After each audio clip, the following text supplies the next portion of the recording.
दिल्ली में विधानसभा चुनाव के लिए वोटिंग पूरी हो गई है। वोटिंग के बाद आम आदमी पार्टी और बीजेपी दोनों ही अपनी जीत का दावा कर रहे हैं, तो दूसरी तरफ आप की तरफ से वोटिंग में धांधली के आरोप भी लगाए गए हैं। आपने प्रशासन और चुनाव आयोग की बीजेपी से मिली भगत कर वोटिंग को प्रभावित करने के आरोप लगाए हैं। देखिए ये रिपोर्ट। दिल्ली विधानसभा की सभी 70 सीटों पर वोटिंग पूरी हो गई है। सुबह 7 बजे से वोटिंग का काम शुरू हुआ, जो शाम 6 बजे तक चला। कई पोलिंग बूथों पर 6 बजे के बाद भी वोटरों की लाइन लगी हुई थी और जो लोग 6 बजे तक वोटिंग की लाइन में पहुंच गए थे, उन्हें मतदान करने का मौका दिया गया।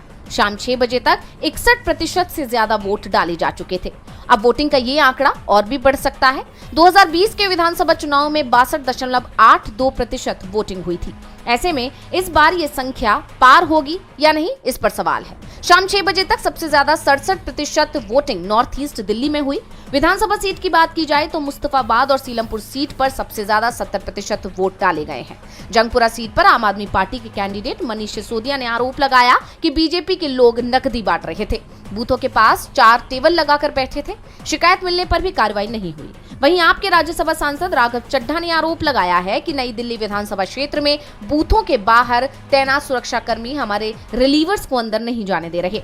अगर पोलिंग एजेंट बाहर नहीं आएगा और रिलीवर के तौर पर नया पोलिंग एजेंट अंदर नहीं जाएगा, तो ये पता नहीं चलेगा कि उस बूथ पर कितना मतदान हुआ या फर्जी वोटिंग हुई।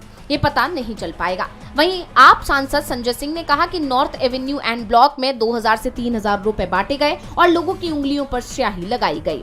ये सब चुनाव आयोग के नाक के नीचे हो रहा है। वोटिंग खत्म होने के बाद आपकी तरफ से 50 सीटों पर जीत का दावा किया गया है, तो बीजेपी नेताओं ने भी अपनी जीत का दावा किया है। फिलहाल अब सभी की नजरें 8 फरवरी को होने वाले काउंटिंग पर हैं और उस दिन ये साफ हो जाएगा कि किस दल के हिस्से में कितनी सीटें आएंगी।